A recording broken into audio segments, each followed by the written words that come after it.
mightier than the strong, and those with knowledge grow stronger and stronger. So, verse 6, so don't go to war without wise guidance. Victory depends on having many advisors. I want to take a note on there. That verse speaks to many generations of men who have come through ministries such as ours that are looking to rebuild their lives, basically. Their lives have gone off into the ditch. They're looking for restoration, reconciliation. They have big plans, big hopes once they get their feet up underneath them. There's no more lone wolfing, guys. There's no more lone wolfing. You want to go out there and play solo? That's a choice that you make. Proverbs is telling us to go seek out some advice. Let me just bounce some ideas off of you, if you don't mind. I'm not asking you to make this decision for me, brother, but if you got a time, I've got a dilemma, I've got an issue that I'm trying to work through.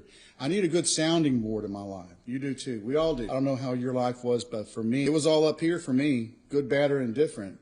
It all took place up here. That is the battleground as well. So when we bring advisors, we bring eyes and we bring ears to a situation. We can look at it from more than one juxtaposition. And I think that's just wisdom. It's wisdom that we don't always want to receive because of our prideful selves, our selfish nature. But I think it's something that I had to break down the walls and say, hey, look, I need your advice on something. Just your feedback, if you don't mind. I'm not putting the burden on you to make that decision. So if you could help me out. That's something we can also do for our brothers. We don't have to be the one always asking for help. We can be the one that says, hey, man, I can see you're struggling with something. And say, hey, well, tell me about your business idea. What is it that you're going to do? And if the person's asking for that type of feedback, then we give it to them. We're not living life in a vacuum, amen? Continuing on, wisdom is too lofty for fools. Among leaders at the city gate, they have nothing to say. It kind of speaks for itself. 8 says, a person who plans evil will get a reputation as a troublemaker. The schemes of a fool are sinful. Everyone detests a mocker. I like verse 10 here. If you fail under pressure, your strength is too small. That's pretty cut and dry, if you don't mind just getting to the point, Solomon. I said the other day, it says, faith without testing is wishful thinking. It's bringing your umbrella on a sunny day, right? It's when the poop hits the fan and you have something to come back with. You have a faith that's been tested. Faith without testing is wishful thinking. It's hopeful optimism. It's all fine and good and it's bright. But Jesus took a nap when the storm was coming. So he knows things that they didn't know. And we do too. So it really is a matter of faith. If you fail under pressure, your strength is too small. Where does your strength come from? Does it come from yourself or does it come from your faith? Those are the types of things that we want to consider.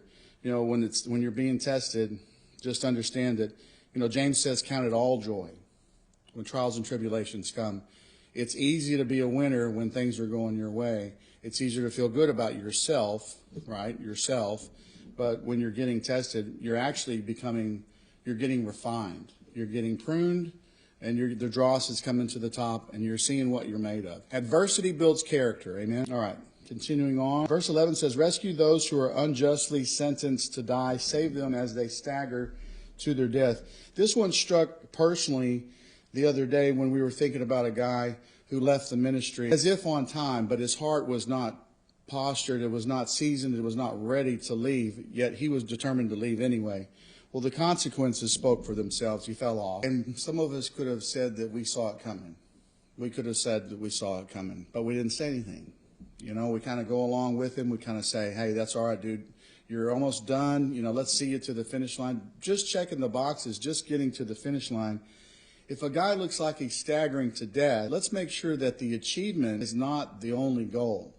That there is some transformation of the heart that has taken place, and that he's walking in that. Verse 12. So anyway, if you spot somebody that looks like they're staggering to their death, you might want to go and check their temperature. You might want to go and check their pulse and see how they're doing. If you love your brother, go check on him and be real about it. And look him in the eye and ask him,